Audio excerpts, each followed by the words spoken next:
محترم سامعین، السلام علیکم ورحمۃ اللہ وبرکاتہ۔ اب ہم آتے ہیں سیدنا صالح علیہ السلام کے قصے کی طرف۔ دن گزرتے گئے اور لوگ ایک بار پھر ابلیس لعین کے وسوسے میں آ کر کفر کی طرف پلٹ آئے، کیونکہ ابلیس کسی بھی شخص کو وسوسے میں ڈالے بغیر نہیں چھوڑتا۔ اس طرح ایک بار پھر کفر پھیل گیا، چنانچہ اللہ نے ان کی ہدایت کے لیے صالح علیہ السلام کو مبعوث فرمایا۔ یہ سمود کے پوتوں میں سے ایک عربی نبی تھے۔ ان کا نسب نامہ اس طرح ہے: صالح بن عبید بن سیاف بن ماشع بن عبید بن حاضر بن سمود بن ارم بن سام بن نوح علیہ السلام۔ گویا صالح علیہ السلام کا تعلق قوم سمود سے تھا، اور یہ قوم عاد کی نسل سے تھی۔ سمود کی قوم نے یمن کو خیر باد کہا اور جزیرے سے شمال کی طرف منتقل ہو گئے، پھر وہاں ہجر نامی ایک بستی میں جا ٹھہرے۔ قرآن کریم کی سورۃ الحجر اسی بستی کے نام سے موسوم ہے۔ قوم عاد کا تذکرہ سورۃ الحجر کے علاوہ سورۃ الاحقاف اور سورہ ہود میں بھی ہے۔ اللہ تعالی سورۃ الحجر آیت 80 میں فرماتے ہیں: اور ہجر والوں نے بھی رسولوں کو جھٹلایا۔ ہجر قوم سمود کا مرکزی شہر تھا۔ اب وہ مدائن صالح کے نام سے مشہور ہے۔ یہ شہر مدینہ منورہ کے شمال مغرب میں 380 کلومیٹر کے فاصلے پر واقع ہے۔ یہ لوگ بھی پہاڑوں کو تراش کر گھر بناتے تھے۔ یہ صنعت اور کاریگری انہوں نے قوم عاد سے وراثت میں پائی تھی۔ اللہ تعالی سورۃ الفجر آیت 9 میں فرماتے ہیں: اور قوم سمود کے ساتھ کیا کیا جنہوں نے وادی میں بڑے بڑے پتھر تراشے تھے۔ قرآن مجید میں اللہ تعالیٰ ایک مقام پر فرماتے ہیں: اور ہم نے قوم عاد اور سمود کو غارت کیا جن کے بعض مکانات آپ کے سامنے ظاہر ہیں۔ ان کے مکانات ان کی تباہی سے لے کر اب تک موجود ہیں۔ شام کے راستے میں خیبر، تیما سے تبوک تک قوم سمود کے آثار پائے جاتے ہیں۔ یہ لوگ کس طرح پتھر تراش تراش کر گھر بناتے تھے، اللہ تعالیٰ نے سورۃ الاعراف آیت 74 میں اس کا ذکر کیا ہے۔ اس وقت کو یاد کرو جب اللہ تعالیٰ نے تمہیں قوم عاد کے بعد جانشین بنایا اور تمہیں زمین پر رہنے کا ٹھکانہ دیا کہ نرم زمین پر محل بناتے ہو اور پہاڑوں کو تراش تراش کر ان میں گھر بناتے ہو۔ سو اللہ کی نعمتوں کو یاد کرو اور زمین میں فساد مت پھیلاؤ۔ یہ آیت ان کی طاقت، جسم کی صلاحیت اور ماہر فن ہونے پر دلیل ہے۔ پہاڑوں کو تراشنا دراصل قوم عاد کی عادت تھی۔ یہ بھی چونکہ انہی سے تھے، اس لیے وراثت میں یہ کام انہیں بھی آ گیا تھا۔ جس طرح اللہ نے عاد کو اپنی نعمتوں سے نوازا تھا، اسی طرح سمود کو ان سے بڑھ کر نعمتیں دی تھی۔ اللہ تعالیٰ صالح علیہ السلام کی زبانی ان سے فرماتے ہیں: اے قوم سمود، کیا تمہیں ان چیزوں میں بے فکری سے رہنے دیا جائے گا، یعنی باغات، چشموں، کھیتوں اور کھجوروں میں جن کا خوشہ ملائم ہے، اور تم پہاڑوں کو تراش کر پرتکلف گھر بناتے ہو؟ بس اللہ سے ڈرو اور میرا کہنا مانو۔ لیکن ان لوگوں نے ہر طرح سے قوم عاد کی پیروی کی، نصیحت پکڑنے کی بجائے بتوں کی عبادت شروع کر دی۔ اللہ نے ان کے درمیان صالح علیہ السلام کو مبعوث فرمایا۔ آپ نبوت ملنے سے پہلے بھی عقل مند اور علم والے تھے، باعزت گھرانے سے تعلق رکھتے تھے، اپنے معاملات میں لوگ ان سے مشورے لیتے تھے، لہذا انہیں ایک خاص مقام حاصل تھا۔ لیکن جب آپ نے انہیں ایک اللہ پر ایمان لانے، اس کے سوا کسی کی عبادت نہ کرنے کی دعوت دی تو ان کا ساتھ چھوڑ گئے۔ جواب میں ان سے کہنے لگے: اے صالح، اس سے پہلے تو ہم تجھ سے بہت کچھ امیدیں لگائے ہوئے تھے۔ مطلب یہ کہ پہلے تو ہمارے نزدیک آپ کا بہت مرتبہ تھا، مقام تھا، ہمیں آپ سے بہت امیدیں تھیں، لیکن آپ نے تو یہ باتیں کہہ کر ہماری ساری امیدوں پر پانی پھیر دیا۔ ان کے اس جواب کے باوجود صالح علیہ السلام انہیں اللہ کی طرف بلاتے رہے اور ان سے کہتے رہے: اے میری قوم، اللہ کی عبادت کرو، اس کے سوا تمہارا کوئی معبود نہیں۔ تمام انبیاء کی اپنی اپنی قوم کو یہی دعوت تھی کہ اے لوگو، اللہ کی عبادت کرو، اسی نے تمہیں زمین سے پیدا کیا ہے، اسی نے تمہیں زمین میں آباد کیا ہے، اس سے معافی طلب کرو، یقیناً میرا رب قریب ہے اور دعاؤں کو قبول کرنے والا ہے۔ اے میری قوم، تم نیکی سے پہلے برائی کی جلدی کر رہے ہو، اللہ سے معافی کیوں نہیں مانگتے کہ تم پر رحم کیا جائے؟ اللہ سے ڈرو، میری اطاعت کرو، حد سے گزر جانے والے بے باک لوگوں کی اطاعت سے باز آؤ، وہ ملک میں فساد پھیلا رہے ہیں اور اصلاح نہیں کرتے۔ صالح علیہ السلام نے ہود علیہ السلام کی طرح اپنی قوم کو نصیحت کی، لیکن ان ظالموں نے بھی اسی طرح کفر کیا جیسے قوم عاد نے کیا تھا۔ کہنے لگے، یہ کیسے ہو سکتا ہے کہ ہم اپنے میں سے ایک شخص کے تابع ہو جائیں؟ اس اکیلے کی اتنی زیادہ فضیلت کی آخر کیا وجہ ہے؟ ہم نہیں مان سکتے کہ ہم میں صرف اسی ایک پر اللہ کی باتیں نازل ہوتی ہیں۔ پھر وہ اس سے بھی آگے بڑھے اور اللہ کے نبی کو کھلے الفاظ میں پرلے درجے کا جھوٹا کہا، جادوگر کہا۔ پھر یہ سرکش اور کافر لوگ صالح علیہ السلام کے ساتھ ایمان لانے والے کمزور غریب لوگوں کو مخاطب کر کے کہنے لگے، کیا تم صالح پر ایمان رکھتے ہو؟ ہم تو اس کے منکر ہیں۔ اس طرح صالح علیہ السلام دن رات انہیں دعوت دیتے رہے، یہاں تک کہ یہ لوگ صالح علیہ السلام سے کہنے لگے، تم نے اور تمہارے ساتھیوں نے ہمارے اندر نحوست پھیلا رکھی ہے اور اسی لیے ہم مشکلات اور مصائب کا شکار ہیں، لہذا تم ہم سے دور ہو جاؤ۔ صالح علیہ السلام نے انہیں جواب دیا، تم پر نحوست اللہ کی طرف سے ہے، تم فتنے میں پڑے ہوئے لوگ ہو۔ پھر اس کے بعد وہ لوگ صالح علیہ السلام سے مکمل طور پر دشمنی کرنے لگے اور انہوں نے آپ کو یہاں تک کہہ دیا کہ آپ ہماری مجلس میں نہ آیا کریں کیونکہ آپ منحوس ہیں۔ پھر بات یہاں تک پہنچی کہ صالح علیہ السلام نے انہیں اللہ کے عذاب سے ڈرایا، دھمکایا اور کہا، اے میری قوم کے لوگوں، ذرا بتلاؤ تو اگر میں اپنے رب کی طرف سے کسی مضبوط دلیل پر ہوا اور اس نے مجھے اپنے پاس سے رحمت عطا کی ہو، پھر میں نے اس کی نافرمانی کی، تو کون ہے جو اس کے مقابلے میں میری مدد کرے؟ تم تو میرا نقصان ہی بڑھا رہے ہو۔ یعنی فرض کرو اگر میں حق پر ہوا اور یقیناً میں حق پر ہوں اور اللہ تعالیٰ نے مجھے اپنی نبوت سے بھی نوازا ہے، پھر بھی میں تمہاری باتوں میں آ کر اس کی نافرمانی کروں تو بلا شبہ اس وقت میں گھاٹے میں ہوں گا اور تم بھی خسارہ پانے والے ہوگے۔ اس پر وہ ظالم لوگ مقابلے پر اتر آئے، کہنے لگے، اگر تو سچا ہے تو کوئی معجزہ لے آ، لیکن وہ معجزہ ہماری مرضی کے مطابق ہو، اس صورت میں ہم ضرور ایمان لے آئیں گے۔ آپ ایسا کریں کہ بستی کے کنارے پتھریلی چٹان میں سے دودھ دینے والی 10 ماہ کی حاملہ اونٹنی نکالیں، اس کا رنگ سرخ ہو۔ صالح علیہ السلام سے یہ مطالبہ کر کے وہ سردار لوگ ایک طرف بیٹھ گئے اور مذاق اڑانے لگے۔ ایک کہنے لگا اونٹنی 10 ماہ کی ہو، حاملہ ہو، دوسرا کہنے لگا لازمی طور پر اس کا رنگ سرخ ہو، پھر ایک تیسرا سردار بولا اس کی کھال پر بہت زیادہ اون ہو، چوتھا بولا موٹی تازی ہو، ہم نے پہلے اس قسم کی اونٹنی دیکھی نہ ہو، پانچواں بولا وہ اتنی بڑی ہو کہ اکیلی ایک دن تمام کنویں کا پانی پی جائے اور دوسرے روز ہم پیئیں۔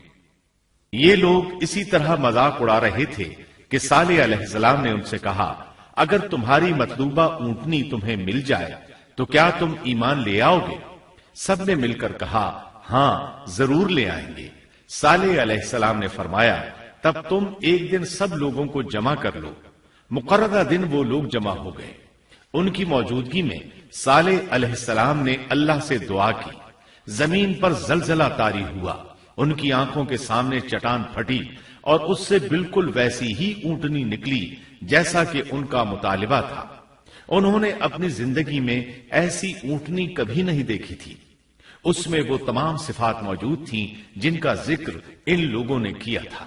اللہ تعالیٰ صالح علیہ السلام کی زبانی سورہ ہود آیت 64 میں فرماتے ہیں، اے میری قوم، یہ اللہ کی بھیجی ہوئی اونٹنی ہے، یہ تمہارے لیے ایک معجزہ ہے، اب تم اسے اللہ کی زمین میں کھاتی ہوئی چھوڑ دو اور اسے کسی طرح کی تکلیف نہ پہنچاؤ، ورنہ فوری عذاب تمہیں آ پکڑے گا۔ اس اونٹنی کو چونکہ کسی اونٹنی نے جنم نہیں دیا تھا، اس لیے اس کو ناقۃ اللہ یعنی اللہ کی اونٹنی کہا گیا۔ پھر صالح علیہ السلام نے فرمایا، لوگو سن لو، ایک دن یہ اونٹنی پانی پیے گی، ایک دن تم پیو گے، تم میں سے کوئی اسے تکلیف نہ پہنچائے، ورنہ اللہ کا بدترین عذاب تم پر نازل ہوگا۔ سورۃ القمر میں اللہ فرماتے ہیں، بے شک ہم اونٹنی کو ان کے لیے آزمائش بنا کر بھیج رہے ہیں، تم صبر کے ساتھ ان کے انجام کا انتظار کرو۔ اس نشانی کے ظہور کے بعد اللہ تعالیٰ نے صالح علیہ السلام کو مخاطب کر کے فرمایا، تم اب دیکھتے رہو کہ ان کا انجام کیا ہوتا ہے، ان کی سختیوں پر صبر کرو، ان سے کہہ دو کہ پانی پر ایک دن ان کا اختیار ہوگا اور ایک دن اس اونٹنی کا، خبردار کوئی زیادتی نہ کرے اور اس اونٹنی کو پانی پینے سے نہ روکے۔ سورۃ الشمس میں اللہ تعالیٰ فرماتے ہیں کہ ان سے اللہ کے رسول نے فرما دیا تھا کہ اللہ کی اونٹنی کی اور اس کے پانی پینے کی باری کی حفاظت کرو، یعنی اسے نہ تو پانی پینے سے روکو اور نہ ہی اسے کوئی تکلیف پہنچاؤ۔ اس معجزے کو دیکھ کر لوگ دو گروہوں میں بٹ گئے۔ بہت کم لوگوں نے صالح علیہ السلام کی پیروی کی، ان پر ایمان لائے، جبکہ اکثر لوگ پھر بھی اپنے کفر پر ڈٹے رہے۔ اللہ تعالیٰ فرماتے ہیں، ان لوگوں نے خود معجزے کا مطالبہ کیا تھا، لیکن اس کو اپنی آنکھوں سے دیکھنے کے باوجود ظلم پر اڑے رہے اور کفر پر اصرار کرتے رہے۔ سورۃ الحجر آیت 81 میں اللہ فرماتے ہیں، اسی طرح سورہ بنی اسرائیل میں اللہ تعالیٰ فرماتے ہیں، ہم نے قوم سمود کو نشان کے طور پر اونٹنی عطا فرمائی تھی، لیکن انہوں نے اس پر ظلم کیا۔ بلا شبہ وہ ایک واضح نشانی تھی، کوئی شخص یہ نہیں کہہ سکتا تھا کہ جادوگروں نے اسے پیدا کیا ہے۔ وہ اونٹنی ان میں موجود رہی، ان کے علاقے میں جہاں چاہتی چرتی، جب کنویں پر پانی پینے جاتی تو سارا پانی پی جاتی، وہ لوگ اس کا دودھ پیتے، دودھ سب کے لیے کافی ہو جاتا۔ ان کی آنکھوں کے سامنے اس نے ایک بچے کو جنم دیا، وہ شکل صورت میں بالکل اپنی ماں جیسا تھا، لوگ اسے دیکھ کر تعجب کرتے، بچہ اونٹنی کے ساتھ رہتا، یہ ایک واضح نشانی تھی، اس پر جادو کا گمان کیا ہی نہیں جا سکتا تھا۔ وہ اونٹنی ایک عرصے تک ان لوگوں میں رہی۔ اللہ فرماتے ہیں، ہم نے قوم سمود کو بطور نشان کے ایک اونٹنی دی تھی، لیکن انہوں نے اس پر ظلم کیا، حالانکہ یہ نشانیاں ہم لوگوں کو ڈرانے کے لیے ہی بھیجتے ہیں۔ وہ لوگ اس اونٹنی کو دیکھ کر متعجب ضرور ہوئے، لیکن ایمان پھر بھی بہت کم لوگ لائے، حالانکہ اس نشانی کے بعد انہیں چاہیے تھا ایمان لے آئے۔ پھر ایک دن قوم کے سرداروں نے مشورہ کیا کہ اگر ہم نے صالح کو اسی طرح چھوڑ دیا تو کہیں لوگ ہمیں نہ چھوڑ دیں اور صالح کے پیروکار بن جائیں۔ اس اونٹنی نے تو ہمیں مصیبت میں ڈال دیا ہے، ہم پورا ایک دن پانی کو چھو بھی نہیں سکتے، کیونکہ یہ سارا دن پانی پیتی رہتی ہے۔ پھر یہ اس قدر دیو ہیکل ہے کہ اسے دیکھ کر ہماری بکریاں بھاگ جاتی ہیں، اونٹ اسے دیکھ کر خوفزدہ ہو جاتے ہیں، لہٰذا ہمیں چاہیے کہ اس سے چھٹکارا حاصل کر لیں۔ وہ آپس میں مشورہ کرتے رہے، آخر انہوں نے ایک آدمی منتخب کیا۔ مورخین کا اس پر اتفاق ہے کہ اس کا نام قدار بن سالف تھا، اس کے ساتھ اس کا ایک ساتھی بھی تھا۔ ان دونوں نے مل کر اونٹنی کو قتل کیا۔ اللہ تعالیٰ سورۃ القمر آیت 29 اور 30 میں فرماتے ہیں، پھر انہوں نے اپنے ساتھی کو بلایا، تب اس نے ہاتھ بڑھایا اور اس کی کونچیں کاٹ دی، پھر دیکھا ہمارا عذاب اور ڈراوا کیسا تھا۔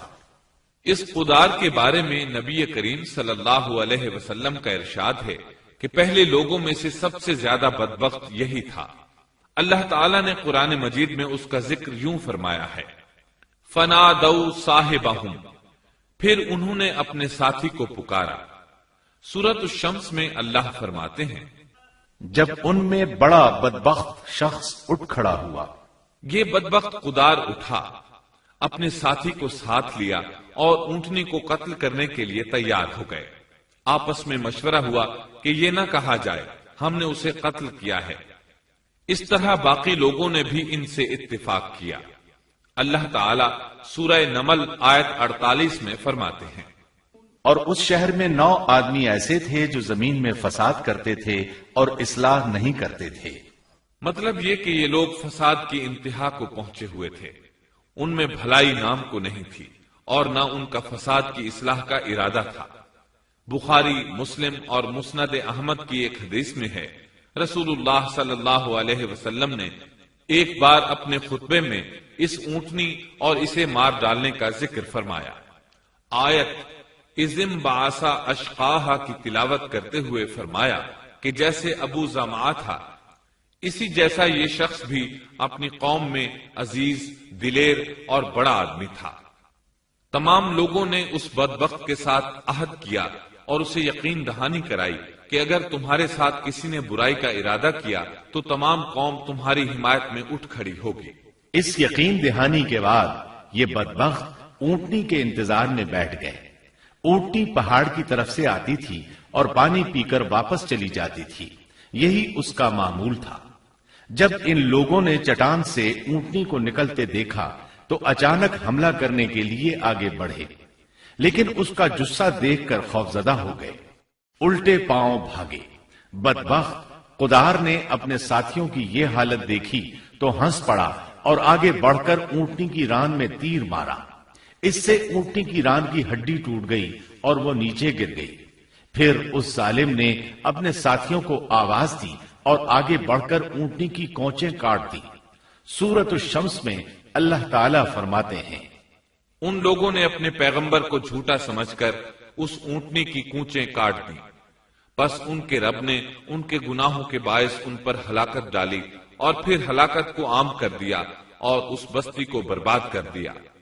اونٹنی کی کونچیں کاٹ دیے جانے کے بارے میں اللہ تعالیٰ ایک دوسرے مقام پر فرماتے ہیں کہ پس انہوں نے اونٹنی کو مار ڈالا اور اپنے پروردگار کے حکم سے سرتابی کی اور کہنے لگے، اے صالح، جن عذابوں سے تو ہمیں دھمکاتا رہتا تھا، اگر تو واقعی پیغمبر ہے تو ان عذابوں کو ہم پر نازل کرا دے۔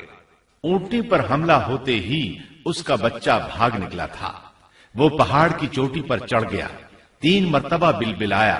یہ بدبخت اس کے پیچھے بھاگے اور آخر اسے بھی قتل کر دیا۔ پھر تمام بستی والے جمع ہوئے، اونٹنی اور اس کے بچے کا گوشت تیار کیا اور مزے کے ساتھ اس کو کھایا۔ اس جرم میں ان سب نے شرکت کی، البتہ جو لوگ صالح علیہ السلام پر ایمان لے آئے تھے وہ الگ تھلگ رہے۔ صالح علیہ السلام کو جب یہ خبر ملی تو وہ گھبرائے ہوئے اونٹنی کے پاس پہنچے۔ اونٹنی بے جان پڑی تھی، اس کا بچہ بھی بے جان تھا۔ لوگ ان کے گرد جمع تھے اور ان کا گوشت کھا رہے تھے۔ اس پر صالح نے کہا کہ اچھا تم 3 دن تک اپنے گھروں میں رہ سہ لو، یہ وعدہ جھوٹا نہیں ہے۔ مطلب یہ کہ تمہیں صرف 3 دن کی مہلت ہے، اس کے بعد تم سب کے سب ہلاک کیے جاؤ گے۔ وہ صالح علیہ السلام کی بات کو رد کرتے ہوئے انہیں دھمکیاں دینے لگے کہ جن عذابوں کا تو ہم سے وعدہ کر رہا ہے، اگر تو سچا ہے تو ان کو ہم پر نازل کر دے۔ اس کے بعد وہ جمع ہو کر مشورہ کرنے لگے کہ آج رات صالح کو بھی مار ڈالو۔ ان کے اس مشورے کے بارے میں اللہ تعالیٰ سورۃ النمل آیات 48 اور 49 میں فرماتے ہیں، اس شہر میں 9 سردار تھے، وہ زمین میں فساد پھیلاتے رہتے تھے اور اصلاح نہیں کرتے تھے۔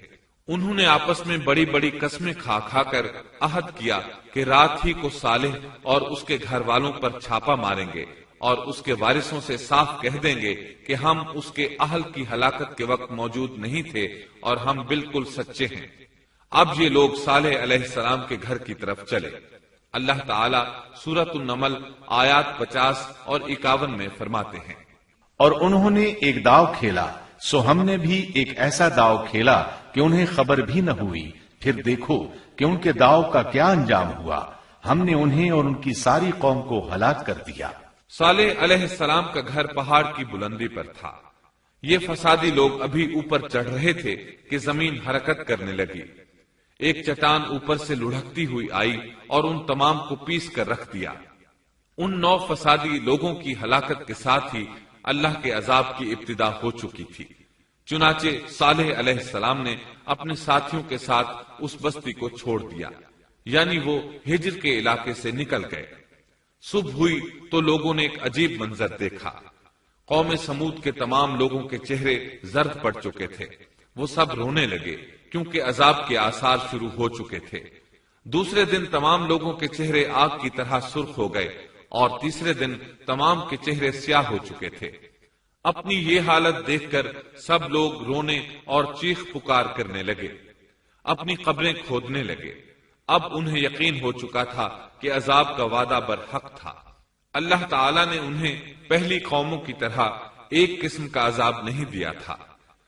جیسے قوم نوح کو صرف طوفان کے ذریعے ہلاک کیا گیا، قوم عاد کو صرف طوفانی ہوا کے ذریعے ہلاک کیا گیا، لیکن قوم سمود کو اللہ تعالی نے طرح طرح کے عذابوں سے دوچار کیا، اس لیے کہ انہوں نے اپنی مطلوبہ شرط پوری ہونے کے باوجود ایمان قبول نہیں کیا تھا۔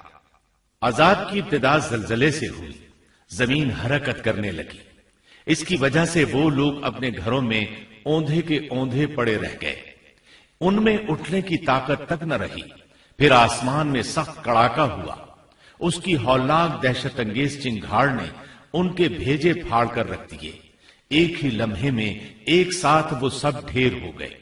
ان کی ہلاکت اور تباہی کو بیان کرتے ہوئے اللہ تعالی سورۃ الذاریات آیات 43 تا 45 میں فرماتے ہیں، اور سمود کے قصے میں بھی عبرت ہے جب ان سے کہا گیا کہ تم کچھ دن تک فائدہ اٹھا لو، لیکن انہوں نے اپنے رب کے حکم سے سرتابی کی، اس پر انہیں ان کے دیکھتے دیکھتے تیز و تند کڑاکے نے ہلاک کر دیا، پس نہ تو وہ کھڑے ہو سکے اور نہ بدلہ لے سکے۔ اسی طرح سورہ ہود میں اللہ تعالیٰ نے ان کی تباہی کا نقشہ اس طرح کھینچا ہے کہ ایک زور کی کڑک نے ان ظالموں کو آ لیا، پھر تو وہ اپنے گھروں میں زانوں کے بل مردہ پڑے رہ گئے، ایسے گویا کہ وہ کبھی آباد ہی نہ تھے۔ سورۃ القمر میں اللہ نے ان کی رسوائی ان الفاظ میں بیان کی ہے، ہم نے ان پر ایک چیخ بھیجی، پھر وہ ایسے ہو گئے جیسے کانٹوں کی باڑ کا چورا۔ دوسری طرف صالح علیہ السلام اور ان کے ساتھیوں کو اللہ تعالیٰ نے اپنی رحمت سے نجات دی۔ اللہ تعالیٰ سورہ ہود آیت 66 میں فرماتے ہیں، پھر جب ہمارا فرمان آ پہنچا ہم نے صالح اور ان پر ایمان لانے والوں کو اپنے فضل سے اس سے بچا لیا اور اس دن کی رسوائی سے بھی، یقیناً تیرا پروردگار نہایت توانا اور غالب ہے۔ اس قوم کے آثار آج تک باقی ہیں، مدینہ منورہ کے شمال مغرب میں ان کے گھر موجود ہیں، اب یہ علاقہ مدائن صالح کے نام سے مشہور ہے۔ سورۃ النمل میں اللہ تعالیٰ فرماتے ہیں، پس یہ ان کے گھر ہیں جو ان کے ظلم کے سبب ویران پڑے ہیں، بے شک اس میں دانش مندوں کے لیے نشانیاں ہیں۔ اللہ تعالیٰ نے ان کے نشانات کو آج تک باقی رکھا ہے تاکہ بعد میں آنے والوں کو یقین ہو جائے اور کسی قسم کا شک نہ رہے۔ عذاب کے آثار نمودار ہونے پر صالح علیہ السلام نے ان سے فرمایا تھا، اے میری قوم، میں نے تمہیں اپنے پروردگار کا حکم پہنچا دیا تھا اور میں نے تمہاری خیر خواہی کی، لیکن تم لوگ خیر خواہوں کو پسند نہیں کرتے۔ اس کے بعد صالح علیہ السلام اپنے ساتھیوں کے ساتھ وہاں سے ہجرت کر کے فلسطین آ گئے، وہیں رملہ نامی بستی میں رہنے لگے اور یہیں آپ کی وفات ہوئی۔ نبی کریم صلی اللہ علیہ وسلم صحابہ کرام رضی اللہ عنہم کے ساتھ تبوک تشریف لے گئے تو آپ نے مدائن صالح کے قریب قیام فرمایا تھا۔ صحابہ نے ان کنووں سے پانی لے لیا جو قوم سمود کے استعمال میں رہے تھے، کچھ برتن بھی وہاں سے لے لیے۔ آپ کو پتہ چلا تو آپ نے حکم فرمایا، ان برتنوں کو توڑ دو اور اس پانی کو بہا دو اور اس پانی سے جو کھانا تیار کیا ہے اس کو الٹ دو۔ آپ نے انہیں ان گھروں میں داخل ہونے سے بھی روک دیا جن میں اللہ کا عذاب نازل ہوا تھا۔ آپ صلی اللہ علیہ وسلم نے فرمایا، میں ڈرتا ہوں تم پر بھی ایسا عذاب نہ آ جائے جیسا ان پر آیا تھا، اس لیے ان کے علاقے میں داخل نہ ہوا کرو، اور اگر داخل ہونا پڑ جائے تو روتے ہوئے داخل ہوا کرو، اور رونا نہ آئے تو رونے جیسی شکلیں بنا لیا کرو تاکہ تمہارا شمار ظالموں میں نہ ہو۔ اللہ تعالیٰ فرماتے ہیں، آگاہ رہو، قوم سمود نے اپنے رب سے کفر کیا، سن لو ان سمودیوں پر پھٹکار ہے۔ قرآن میں ان کا قصہ 26 سے زائد مرتبہ بیان کیا گیا ہے۔ اس کے بعد لوگ ایمان کی حالت میں امن چین کی زندگی بسر کرنے لگے، لیکن پھر نئے سرے سے ان میں خرابی پیدا ہوئی۔ شیطان نے پھر اپنا کام دکھایا، ان کے دلوں میں وسوسہ ڈالا اور فلسطین، عراق، مصر اور جزیرے کے نواحی علاقوں میں شرک پھیل گیا۔ لوگ ایک بار پھر کفر کی طرف پلٹ پڑے۔ اس پورے قصے میں چند عبرتیں ہیں، آئیے ذرا ان کا بھی ذکر ہو جائے۔ اللہ تعالیٰ کی اونٹنی اگرچہ سیدنا صالح علیہ السلام کی نبوت کا ایک نشان تھی، ان کی سچائی کا ثبوت تھی، لیکن قرآن کریم کی وضاحت یہ ہے کہ وہ قوم سمود کی آزمائش کے لیے تھی اور وہی ان کی ہلاکت کا نشان ثابت ہوئی، جیسا کہ سورۃ القمر میں اللہ تعالیٰ فرماتے ہیں، بے شک ہم اونٹنی کو ان کی آزمائش اور امتحان کے لیے بھیجنے والے ہیں، پس تو ان کے انتظار میں رہ اور صبر اختیار کر۔